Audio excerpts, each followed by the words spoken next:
हिंदी में यूपीएससी की तैयारी से संबंधित प्रोग्राम्स को देखने के लिए सब्सक्राइब करें स्टडी IQ-IAS हिंदी। नमस्कार साथियों, मैं कुणाल आप सभी का study IQ-IAS Hindi YouTube channel पे स्वागत करता हूं। हमारी आज की क्लास में हम लोग बात करने वाले हैं पीएनबी घोटाले के मास्टरमाइंड मेहुल चोकसी की। दरअसल मेहुल चोकसी भारत में 13,500 करोड़ रुपए के पीएनबी ऋण घोटाले का आरोपी है और वहीं अब इसे गिरफ्तार कर लिया गया है बेल्जियम पुलिस के द्वारा। अब इस प्रकार ये बातें चल रही हैं कि बेल्जियम की तरफ से कैसे कैसे आने वाले समय में अब मेहुल चोकसी को भारत को प्रत्यार्पित किया जाएगा। तो ज़रूरी है कि हम लोग इस मामले पर अपनी समझ विकसित करें और ये समझें कि आने वाले समय में भारत को कौन कौन सी चुनौतियों का सामना करना पड़ सकता है। सबसे पहले देखते हैं हमारी न्यूज़ क्या कह रही है। तो न्यूज़ का कहना है, is Mehul Choksi's extradition imminent, what the India Belgium treaty says. तो देखिए भाई, बातें बहुत ज़्यादा चल रही हैं इसके प्रत्यार्पण को लेकर के। तो ठीक उसी प्रकार ये ज़रूरी है कि भारत और बेल्जियम के बीच में हुई प्रत्यार्पण संधि को हम लोग अच्छे से समझें, क्योंकि वहाँ हमें काफ़ी कुछ समझने जानने को मिलेगा। तो आइए शुरू करते हैं क्लास और देखते हैं क्या क्या शामिल है चर्चा में। क्यों पीएनबी घोटाला, प्रत्यार्पण में समस्याएं और भारत बेल्जियम प्रत्यार्पण संधि, ये सब कुछ हमें आज समझना है। सबसे पहले बात करनी है हम लोगों को मेहुल चोकसी की। अब देखिए, मेहुल चोकसी दरअसल भारत के अंदर एक हीरा व्यापारी था और साथ साथ ये है एक ज्वेलरी फर्म जो गीतांजलि ग्रुप था उसका मालिक भी था। अब इस दौरान ये चाहता था कि इसकी खुद की ग्रोथ भी हो, इसकी कंपनी की भी अच्छी ग्रोथ हो, उसका काम आगे बढ़े। हर व्यक्ति चाहता है, कौन नहीं चाहता। लेकिन इसकी स्थिति एक प्रकार से अभागे आदर्शवादी वाली ही थी, क्योंकि ये जो काम करने की सोचता था उस काम में इसको घाटा हो जाता था। सबसे पहले इसने चीज़ें शुरू करी और देखते हैं कि हम लोग किसने देश में लॉन्च किया एक गोल्ड एटीएम। देश का पहला गोल्ड एटीएम था, पर इसका गोल्ड एटीएम देश में लोकप्रियता हासिल नहीं कर पाया और बहुत रेयरली ही लोग उसका इस्तेमाल किया करते थे, जहाँ इसको एक बड़ा घाटा हुआ। बाद में फिर इसने सोचा कि चलो चीज़ों को बदलते हैं और इसने खुद की कंपनी को फिर स्टॉक एक्सचेंज के अंदर रजिस्टर किया। हालांकि चीज़ें शुरू तो हुई, ठीक ठाक चला, लेकिन बाद में सेबी ने इसके ऊपर एक मामला दर्ज किया और कहा कि भाई आप घोटाले में आरोपी, आप कुछ ना कुछ गड़बड़ करते रहते हैं। तो चीज़ें फिर इसकी फिर दोबारा उलट गई। 2008 में इसने कैटरीना कैफ को ब्रांड एम्बेसडर बना लिया अपनी ज्वेलरी फर्म के लिए। चीज़ें बड़ी ग्रोथ हुई, लेकिन बाद में फिर इसी की कंपनी के लोग ये कहने लगे कि हमारी ये जो कंपनी है गीतांजलि फर्म, ये कंपनी लोगों को नकली हीरे बेचती। फिर दोबारा घाटा लग गया। अब इस दौरान मामला ये रहा कि इसने अपने एक दो साथियों को लेकर के, बैंक के कुछ लोगों को लेकर के इसने फिर एक बड़ा लोन सैंक्शन करवाया। अब लोन सैंक्शन तो करवा लिया, तो पता चलता है कि भारत सरकार को यानी कि पीएमओ को एक लेटर लिखा जाता है बेंगलुरु के एक उद्यमी द्वारा जिसका नाम था हरि प्रसाद। उन्होंने लेटर लिख करके ये बताया कि जो हमारा पूरा का पूरा हिसाब किताब है वहाँ पर गड़बड़ है और ज़रूरी है कि इस मामले की जांच की जाए। तो शुरुआती जब चीज़ें आगे बढ़ी तो पता चला कि भाई इस व्यक्ति ने तो एक बड़ा घोटाला किया है, जिसके बाद जब खोज हुई तो ये व्यक्ति नहीं मिला और भारत सरकार के द्वारा इसको भगोड़ा घोषित कर दिया। भगोड़ा घोषित किए जाने के बाद से ही हम देखते हैं कि हमारी जांच एजेंसियां ईडी और सीबीआई इसकी खोज में लगी हुई हैं और कोशिश कर रही है कि इसको पकड़ा जाए। हालांकि इसको पकड़ने का प्रयास सफल एक बार डोमिनिका में हुआ था, लेकिन वहां से ये व्यक्ति बचने में पूरी तरह से सफल हो गया था। अब हम लोग ये देख रहे हैं कि इसके बाद भारत सरकार ने मार्च 2023 में इंटरपोल का रेड नोटिस भी जारी किया था, जिसको रद्द कर दिया गया था। तो यहाँ पर भी भारत की ख्वाहिश पूरी नहीं हुई, पर भारत लगा रहा कि हाँ किसी न किसी दिन हम इसको जरूर पकड़ लेंगे। और अब माना जा रहा है कि ये वही समय है जब मेहुल चोकसी भारत की गिरफ्त में आएगा और फिर इसके ऊपर मामला चला करके सभी चीजें आगे बढ़ेंगी। हालांकि ये जो पीएनबी घोटाले का मामला अकेले मेहुल चोकसी के ऊपर ही नहीं है, बल्कि मेहुल चोकसी के अलावा नीरव मोदी, इनका पूरा परिवार और साथ साथ कुछ बैंक के कर्मचारी भी इसमें शामिल है, जिसपे ये पूरा का पूरा मुकदमा चल रहा है। अब व्यक्ति गिरफ्त में तो आ गया है बेल्जियम पुलिस की, पर अब बेल्जियम से क्या इसको भारत लाया जा सकेगा और लाना कितना ज़्यादा आसान है और कौन कौन सी चुनौतियां भारत को यहाँ पर देखने को मिलेगी। अब ज़रूरी है कि हम इस पूरे के पूरे मामले पर भी विचार करें। तो सबसे पहले हम लोग आगे बढ़ते हुए बाकी चीज़ों को समझते हैं कि भारत और बेल्जियम के बीच में जो प्रत्यार्पण संधि हुई है वो क्या क्या बातें कहती हैं। तो देखिए, यही है गीतांजलि ज्वेल्स, जहाँ पर ये सभी चीज़ करते थे, यानी कि इसकी फर्म यही थी। ठीक है, अब कहानी बेल्जियम के थ्रू हम लोग के साथ में चल रही है। तो वैसे तो बेल्जियम ने पहले भी हम लोग को आश्वासन दिया था कि भाई ठीक है, जो भी चीज़ें रहेंगी कोऑपरेट किया जाएगा, परेशानी वाली कोई बात नहीं है। और हमने ये भी देखा था कि इस साल की ही शुरुआत में बेल्जियम के द्वारा ये भी बता दिया गया था कि भाई देखो, ये जो व्यक्ति है ना, ये व्यक्ति अपनी धर्मपत्नी को लेकर के एंटीगुआ से बेल्जियम भी जा पहुंचा है। तो ये भी खबर पहले आ गई थी। तो ये सभी चीज़ें चली रही थी, घूम फिर करके हम देख रहे थे कि हाँ कुछ ना कुछ चीज़ें कनेक्टेड थी आपस में। और वहीं ये भी माना गया है कि एक वेबसाइट है, वो वेबसाइट का नाम कर लगाओ, उस वेबसाइट का नाम है एसोसिएट टाइम्स, और उस वेबसाइट ने एक रिपोर्ट पब्लिश की थी।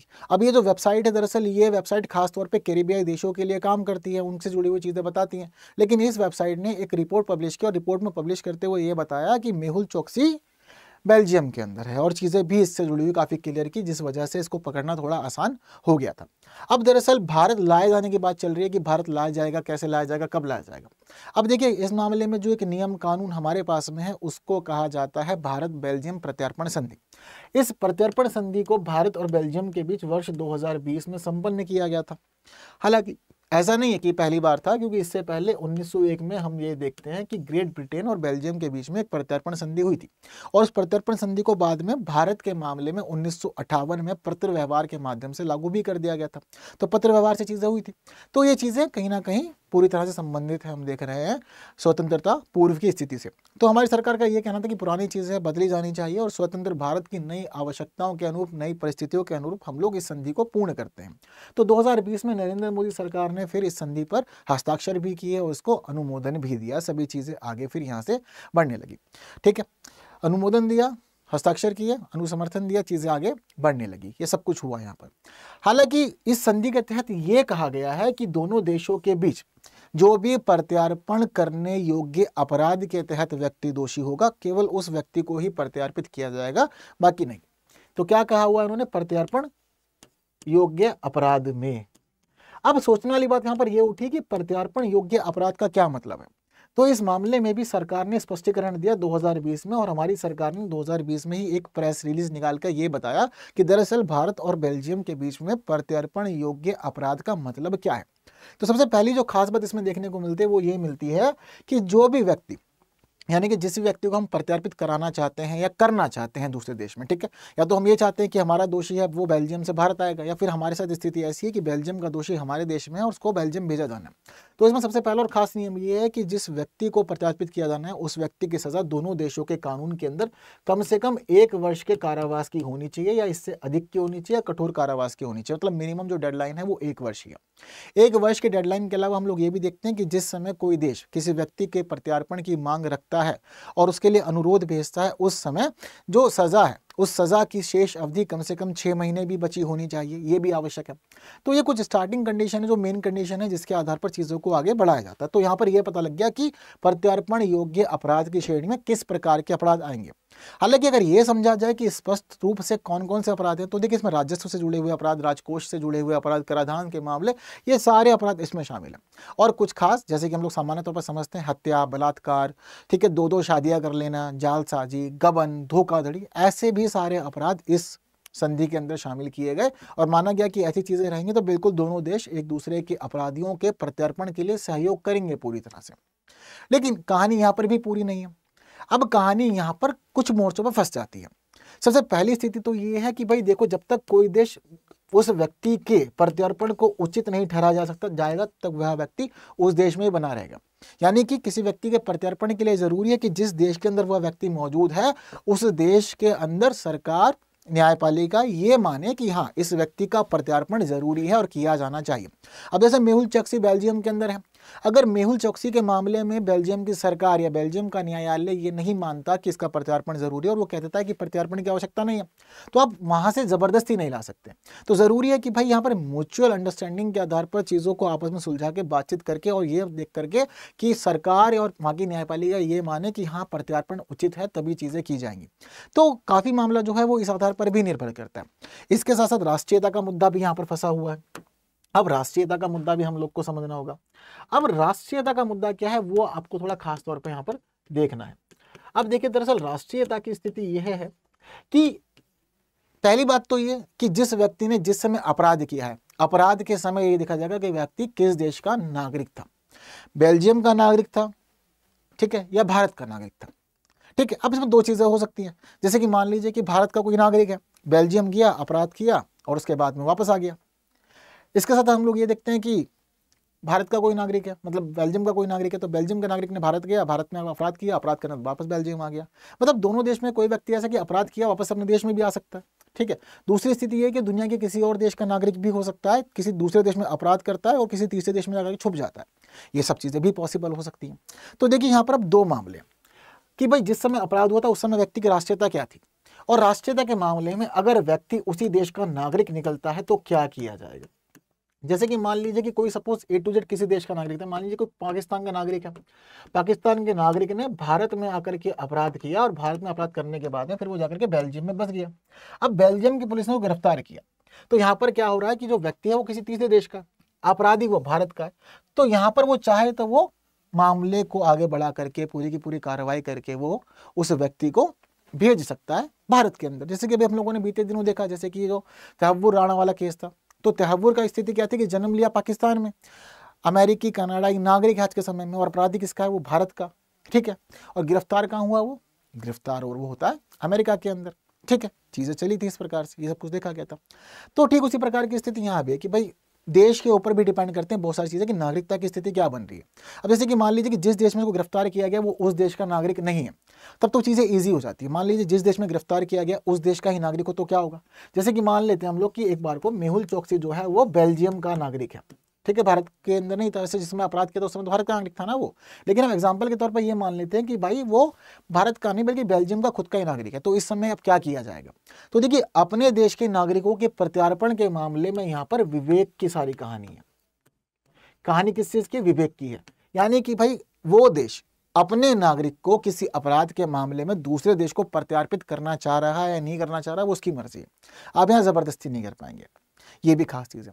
तो ये पूरा का पूरा मामला रहता है कि नियम और कानूनों से बंधी हुई पूरी की पूरी स्थिति है और इसी के अकॉर्डिंग आपको चलना पड़ेगा, क्योंकि संधि में यही सब कुछ फाइनल हुआ है।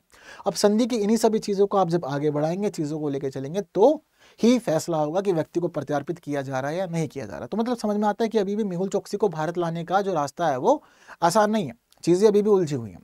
इसके अलावा इस संधि में ये भी मेंशन किया है कि भाई किस परिस्थिति के अंदर कोई देश किसी व्यक्ति को प्रत्यार्पित करने से मना कर सकता है। तो देखिए राजनीतिक अपराध के मामले में, सैन्य अपराध के मामले में, और अगर मान लो किसी देश की सरकार किसी व्यक्ति को टारगेट करना चाहती है जाति के, धर्म के, लिंग के या राष्ट्रीयता के मामले में। इसके अलावा सजा के प्रवर्तन के लिए अभियोजन की जो समयावधि है वो समाप्त हो चुकी है। तो ये वो कंडीशन है जिन कंडीशंस में कोई देश मना कर सकता है दूसरे व्यक्ति को प्रत्यार्पित करने के लिए। जैसे कि मान लीजिए कि ये सारी कंडीशन में अगर हम लोग बेल्जियम से कहते हैं कि भाई आप व्यक्ति को प्रत्यार्पित करो, तो अगर मान लीजिए कि राजनीतिक अपराध किया हुआ है, सैन्य अपराध है, या फिर जाति, धर्म या लिंग या राष्ट्रीयता का टारगेट करने का मामला आता है, तो वहां पर बेल्जियम मना कर सकता है कि नहीं, मामला जो है वो थोड़ा सा इस प्रकार का है, इसलिए मैं आपको ये व्यक्ति प्रत्यार्पित नहीं करूंगा। ये वाली स्थिति भी रहती है। तो कहानी जो है वो कुछ इस प्रकार की है। बाकी कई सारी चीजें ऐसी हैं जो सपोर्ट में भी, और कई सारी चीजें ऐसी हैं जो बेल्जियम पर ज्यादा निर्भर करती है कि भाई बेल्जियम ही डिसाइड करेगा क्या होगा क्या नहीं होगा। पर हम लोग को ये चाहिए कि मेहुल चोकसी भारत आ जाए, ताकि हमारी जो समस्याएं हैं, हमारी जो दिक्कतें चली आ रही है, हम उनमें आगे बढ़ सके। क्योंकि 2018 से लेकर अब 2025 हो चुका है और ये जो भारत का अपराधी है, ये अपराधी हमारी जांच एजेंसियों की गिरफ्त से दूर है और हम अब तक परेशानियों का सामना कर रहे हैं और खाली हाथ ही घूम रहे हैं और अभी भी चीजें सफल नहीं हुई है। इसके अलावा अभी यहाँ पर चलेंगे थोड़े से कानूनी दांव पेच भी। ऐसा नहीं है कि मेहुल चोकसी को गिरफ्तार कर ले तो मेहुल चोकसी सीधे हाथ आ जाएगा। भाई इस व्यक्ति की भी जेब भरी हुई है, पैसा बहुत है जेब के अंदर, तो इसी वजह से ये व्यक्ति अब महंगे महंगे वकीलों का भी तो इस्तेमाल करेगा, क्यों नहीं करेगा।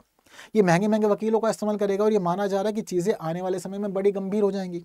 तो देखो वकील लोग जो हैं वो तो मामला पेश करेंगे और बचाने की पूरी कोशिश करेंगे कि भाई मेहुल चोकसी यहाँ पर फंसे नहीं और भारत प्रत्यार्पित ना किया जाए। दूसरी खास बात यहाँ पर यह भी है कि भाई इस सब के अलावा ना कुछ ऐसी स्थितियां ये पहले ही प्रस्तुत कर चुका है जहां पर ये बच के निकलने की संभावना इसकी बन जाती है। जैसे कि जिस समय का बात चल रही थी सारी की सारी महाराष्ट्र के अंदर मुंबई के कोर्ट में जब बातचीत चली थी, तो वहां पर मेहुल चोकसी के वकील ने यह बताया था कि मेहुल चोकसी सफर करने के लिए किसी भी तरह से सक्षम नहीं है और इसे एक बीमारी है जिसको ब्लड कैंसर कहा जाता है, यानी कि ल्यूकीमिया की स्थिति है। तो इस दौरान ये कहा गया था कि ब्लड कैंसर से व्यक्ति परेशान है, ट्रैवल नहीं कर सकता और भारत में ये मुकदमे के लिए नहीं आ सकता। तो ये उस वाली स्थिति का दोबारा से इस्तेमाल कर सकता है खुद को बचाने के लिए और खुद को उस दौरान सुरक्षित करके निकल भी सकता है। ये भी पूरी की पूरी संभावना मानी जा रही है। तो ल्यूकीमिया वाला एस्पेक्ट जो है वो सामने आएगा ही आएगा, बिल्कुल ये भी स्वाभाविक है। तो अब ये देखना है कि आने वाले समय में बेल्जियम के अंदर इसके पूरे मामले को किस प्रकार से टैकल किया जाता है, चीजें किस तरह समझी जाती है और प्रत्यार्पित होगा या नहीं होगा, चीजें कैसी रहेंगी, वो सब कुछ भी देखना होगा। लेकिन अभी तक का मामला जो है वो ये इसी प्रकार ही है और दोनों देशों के बीच जो संधि है वो संधि भी आप लोग को प्रॉपरली क्लियर कर दी गई है।